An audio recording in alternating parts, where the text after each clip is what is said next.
Hi there, I'm Jenny Wright, and this is episode 11 of the List Build and Lead show. And we're going to be talking all about these classic mistakes that people make with their summits and how you can avoid them. Whether you've done a summit, or you plan on doing a summit, or you're just thinking of doing a summit, this is for you.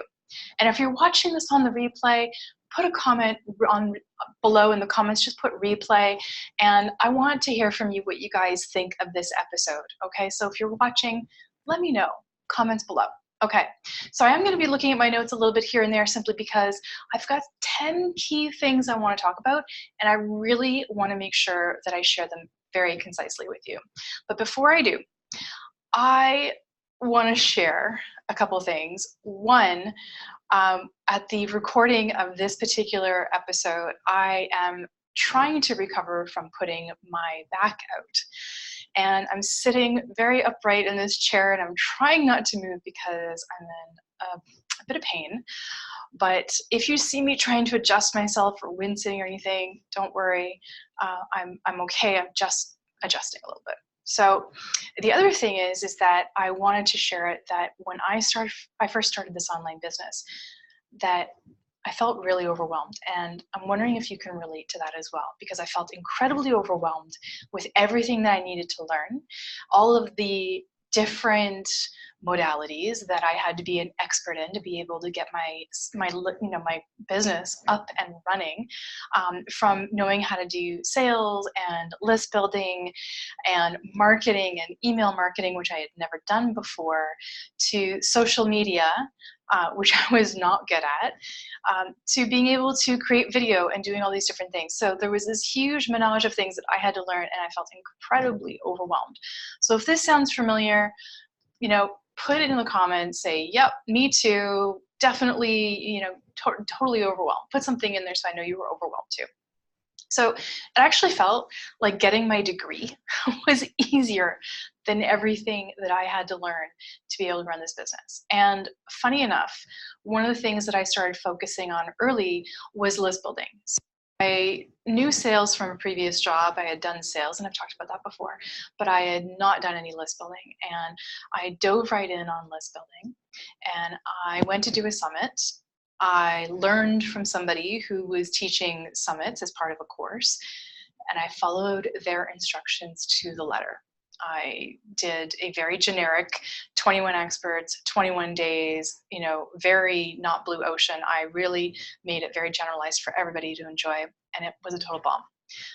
It was so bad that I did not actually do another list build for myself for about 2 or 3 years because I felt like such an idiot.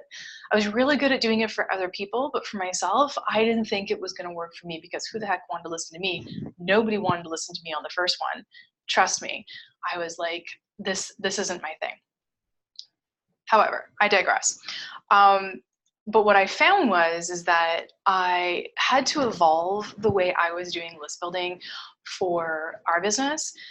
And when I did, I realized that the model that's out there, the regular thing that everybody's doing, isn't working anymore. And I talked about this last week in episode 10, and I'll put the links below in sort of the description of this video, and you guys can check it out.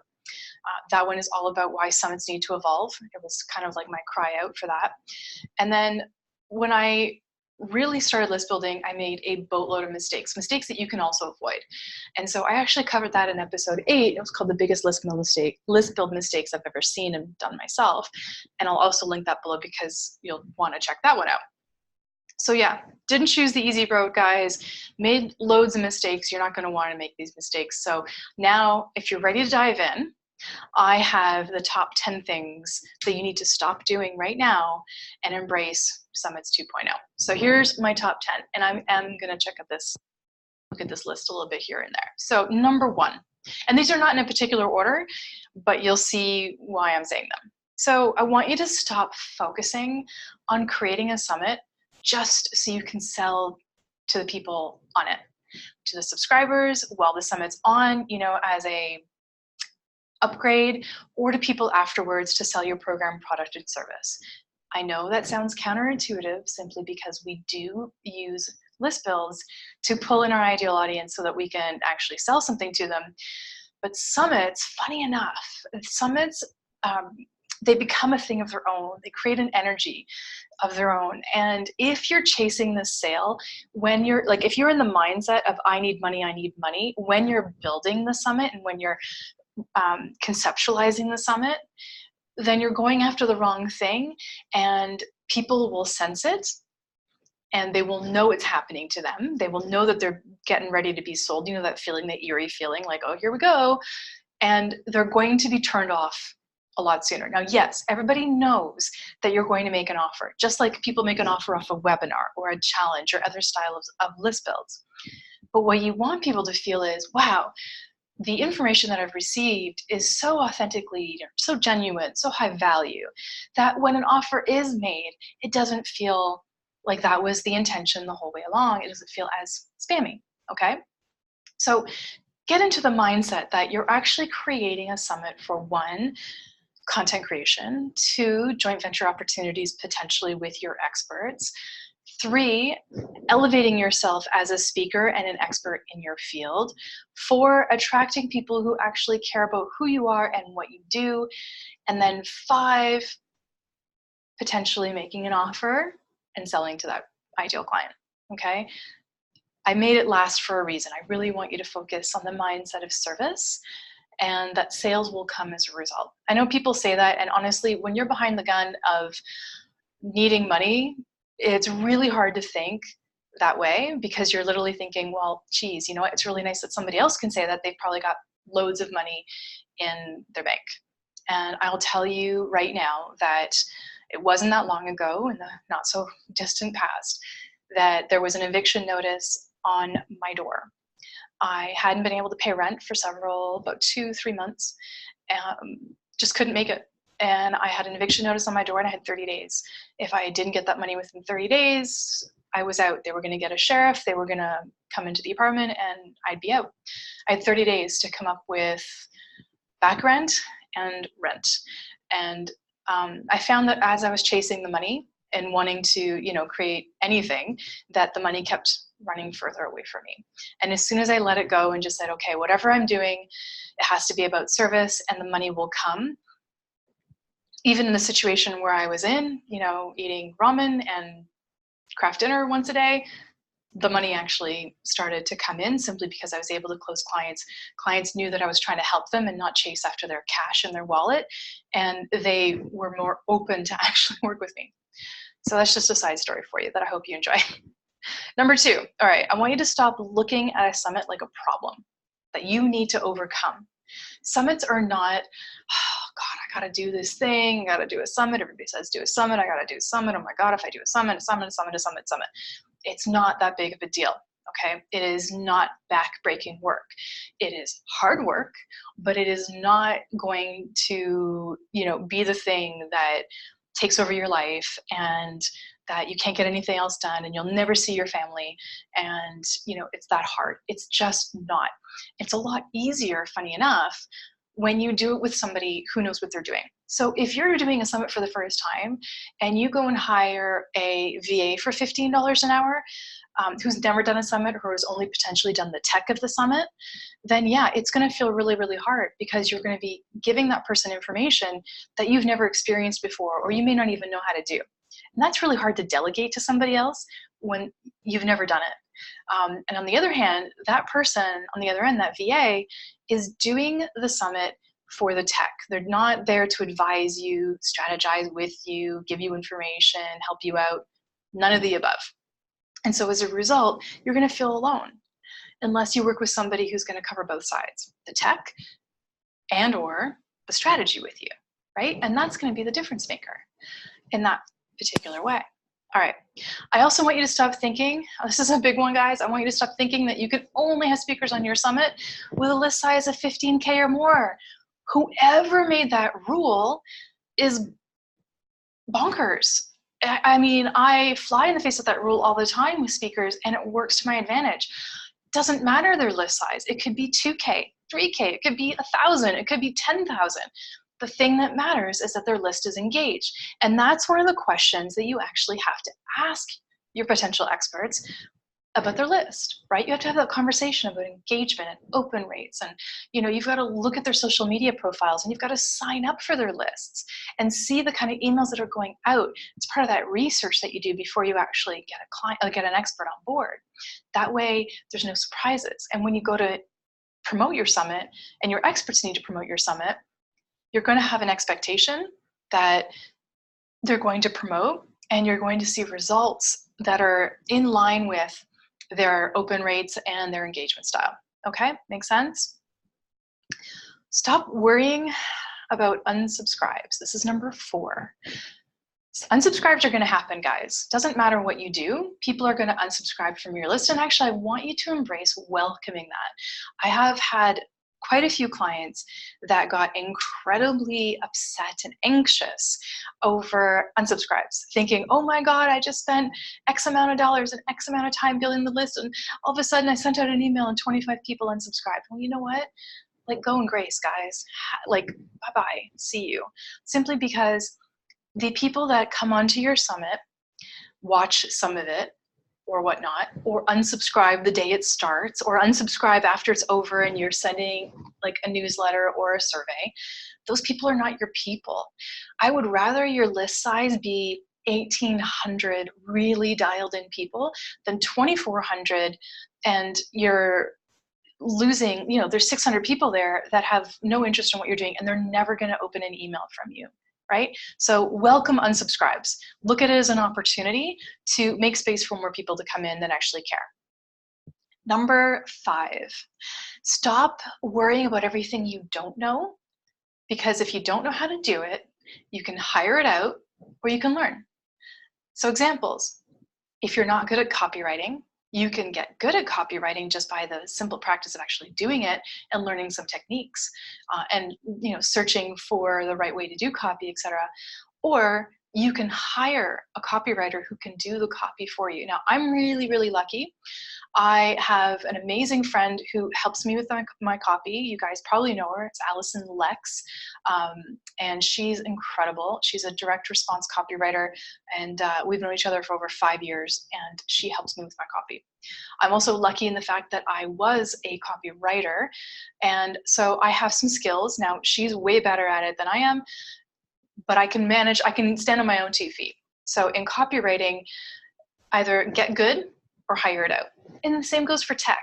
Get good or hire it out. But if you're going to do a summit, I'm going to tell you, hire the tech out.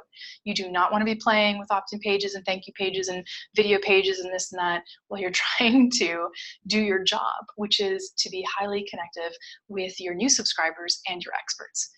Hire that stuff out. Okay, so don't worry about all the things you don't know. Learn what you need to learn. Hire the rest out.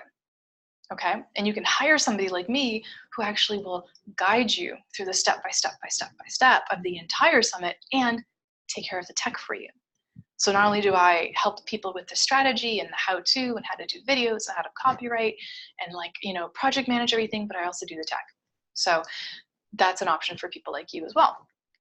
All right, so number 6, stop worrying about the list size that you get from your summit.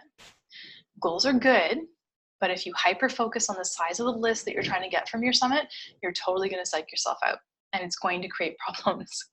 Don't go, oh my God, I only got 600 subscribers total for my summit, I need how many, looking at somebody and saying, how many experts can you, or how many subscribers can you guarantee me on my summit? Nobody can guarantee subscribers, just by the way. But I want you to focus on the fact that you're calling in your ideal audience. And absolutely, I want big numbers for you, but I want big, good numbers for you.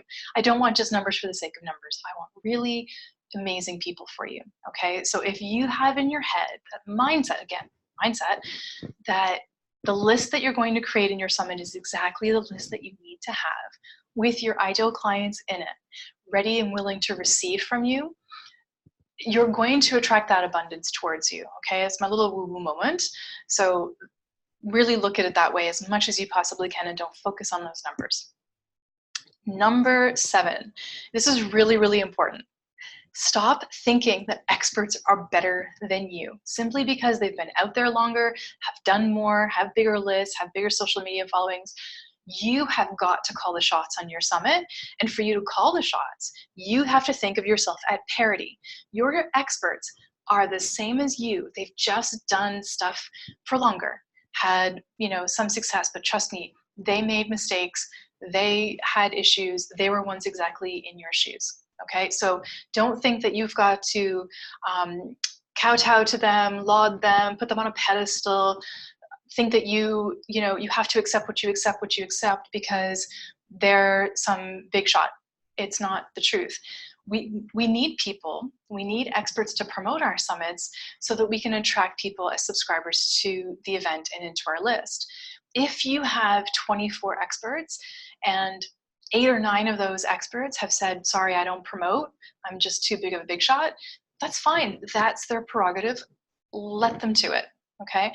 The only caveat I have for that is if you can get somebody huge that their name alone attracts people, like they are the star in your field. Like if you can get Oprah on your summit, whatever Oprah wants, Oprah gets. Like you're not going to ask Oprah to promote your summit because she probably won't.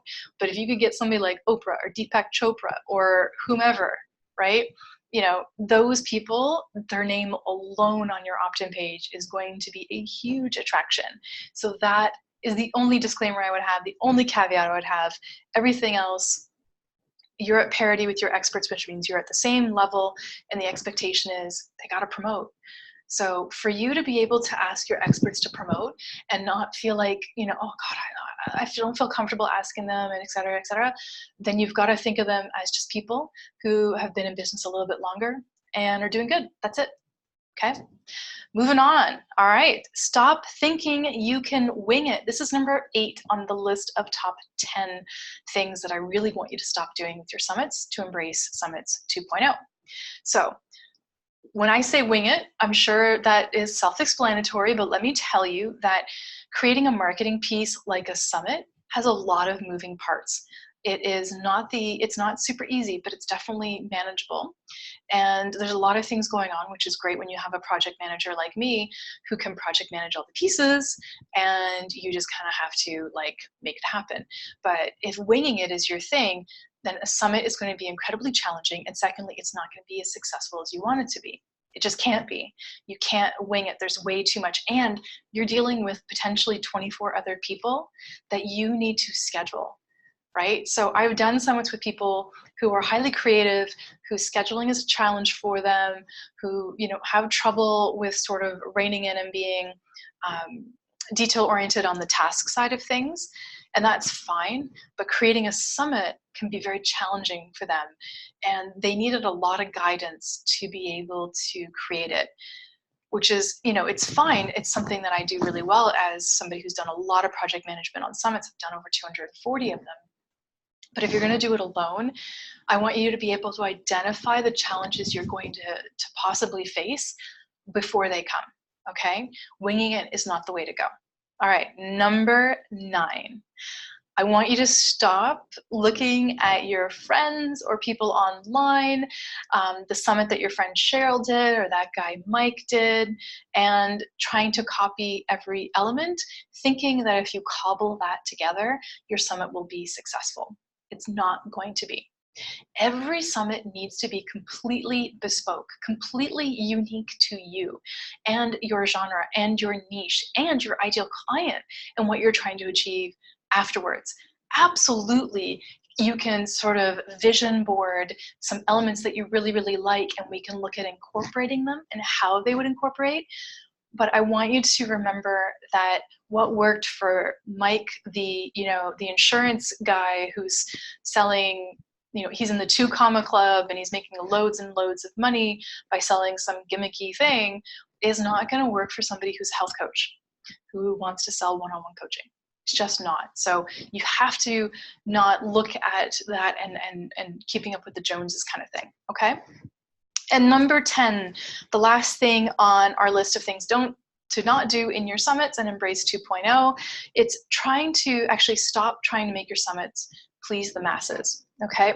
I really want you guys to not look at summits and say, I need to cover all my bases, please all the people, cast a wide net. Those are cringeworthy phrases to somebody like me, who wants you to focus on a piece, like a piece of a piece of a piece of the pie. Like I literally want your pie slice of potential ideal clients to be like super, super slim. I want you to focus on a subset of a subset of a subgenre of a sub-subgenre.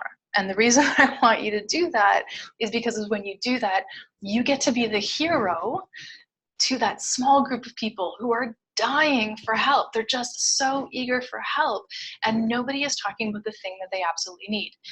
They need a hero, and you can be that hero, right? And you can actually cater 100% to them. And then in the next summit you do, you can actually get a different little piece of that pie and cater to that and be the hero for that group of people. Or you can just be the hero to that same small group. By the way, when you think it's a super small pie, you know, it's not as small as you think. There are a lot of people out there who are struggling with the same issue that you're trying to address. It's just numbers. There's so many people in the world that that's going to be the case, okay? So that's the top 10 list. That's the list of things I want you to stop doing right now. If you're thinking of doing a summit, or if you're going to be doing a summit, or some of these are even applicable to any style of list build. And I want you guys to focus on embracing the new version of list building, summits in particular, calling it Summits 2.0, and there you go. Okay, hopefully that is helpful. So there's a couple things I've mentioned in this episode. One is episode number 8, the biggest list build mistakes that I've seen and made myself. And there's a link with this training, with this show, that you'll be able to see that one. And I've also referenced last week, which was episode number 10, where I introduced talking about what Summits 2.0 is and how summits need to evolve. So you guys can check those out. And the last thing is if you're brave and you know you're looking to grow your list, and summits have been something either you've wanted to do or that you've done and you need, you know, it wasn't that as successful, or you know you need some extra help, then I want to speak to you. I want to gift you a call with me. I want to offer you an opportunity to talk to me for a couple of minutes and see how we can formulate a strategy that would work for you. These are no pitch calls. I'm not going to try and sell you on anything. And I have very limited time to be able to do these every single week. So if you click on the link that I'm going to put below this video, you'll see a few spots each week that you can grab. So grab them, or grab one for yourself and book that in, because I'm going to do this for a limited time, and then that link will actually stop working. So if you want to talk to me about summits, then how you can actually create one, or what the strategy might look like for you, or is it possible, is it feasible, like getting all those questions answered so that you can potentially move forward with it, then I want to help you. All right, so the link will be below this video as well. All right, thanks so much for being here. I hope you enjoyed this episode of the List Build and Lead Show. I'm Jenny Wright, and I'll see you guys soon. Thanks and take care. Bye.